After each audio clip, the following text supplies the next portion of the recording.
living a simple life. Hey guys, it's Eric here at Farpoint Farms. Check it out. I got another lithium battery. This one's a little different though. I'm gonna go ahead and unbox it. Looks like it's had a hard ride over here, but that's okay. Hopefully it will be okay. And I think you guys are gonna dig this. This is kind of cool if you're going for a setup that is just one battery or perhaps maybe two batteries. So up here on top, I'm just gonna get all this stuff out. We'll check it out here in a second. That was really well packed. So let's take a look at the front here. It is the GoKWH 12.8 volt, 100 amp hour, LiPo for a battery, lithium iron phosphate. I've done a lot of reviews on these and you're asking yourself, you know, what's going on? What makes this one different? Well, give me a second here and I'll show you. So this would be perfect for a very small camper or a single, simple radio setup. You know, I'm always talking about how important it is to have communications if the power goes down or if there's an emergency. I've lived through Hurricane Fran, which was a whopper back in its time, and CB radio kind of saved the day. CB radio wouldn't have worked without some kind of power, and we went 14 days without it. So that's why I love these things. Now, it looks like a regular one. Weight is about 35 pounds, but what's cool about this one is this. We've got ourselves a digital display with our total power. So let me go ahead, turn it on. Oh yeah, so I'm gonna look at it first here and yeah, that is awesome. Okay, so I'll zoom in here, let the camera zoom in on that. And you can see we have a full color display. We have a bar graph indicating total battery state of charge. In this case, it is 50% charge, 13.1 volts, so 50% charge. And it talks about even the temperature here. So we're looking at a battery we don't want to charge. In fact, this battery's been sitting outside. It's just shy of freezing, and so that could be a problem. So that is why I like this particular battery. When I get offers to do these all the time. And to be honest with you guys, I am building a second, much larger solar array for my property. And batteries like this one here that I review will go to be the reservoir that holds all that power. So it certainly is something that is going to come in useful here. But if I were going to, and I might, take a battery out of that array and use it for something else, this would be one that I would definitely consider because it has that onboard gas gauge, for lack of a better term. It's got this gas gauge on it. Well, now we can use this thing and I can more closely monitor my state of charge for the battery. You know, am I using more than I'm taking in? Now, clearly on a cloudy day or overnight, you're going to be using the gas. You're going to be using the reservoir here, and that's going to burn this down. During the daytime with, 100 or 200 watts of solar, this thing would have the opportunity to charge back up.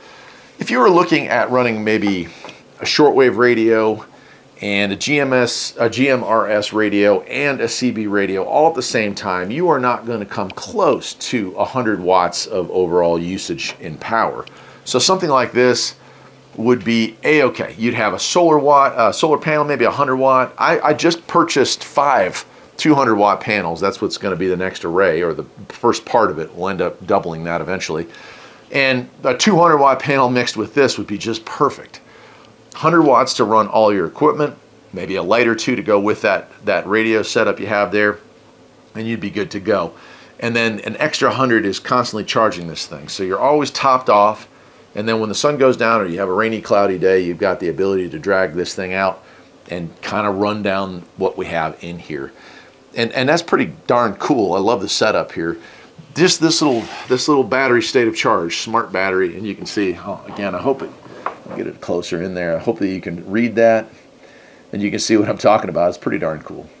So that's the GoKWH 12.8 volt, 100 amp hour, 1280 watts hours LiPo battery.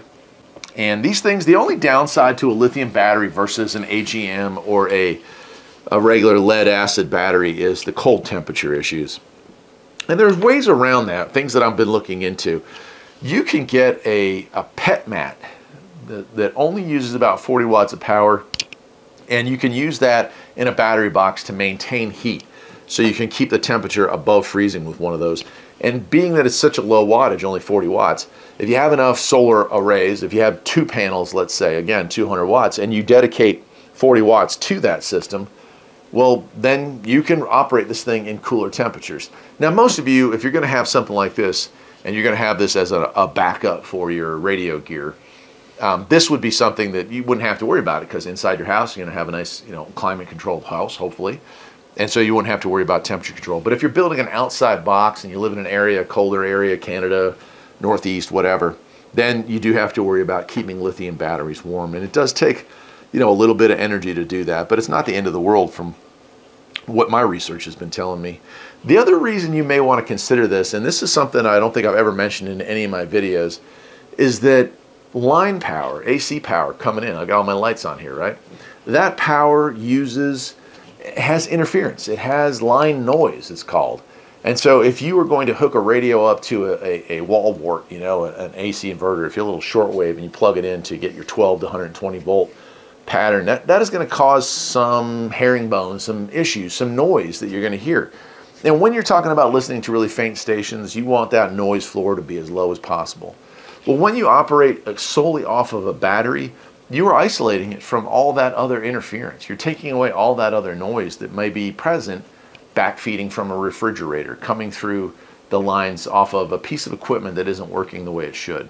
And so that's another reason, like a lot of times, I listen to shortwave, and I have a wonderful shortwave radio up here.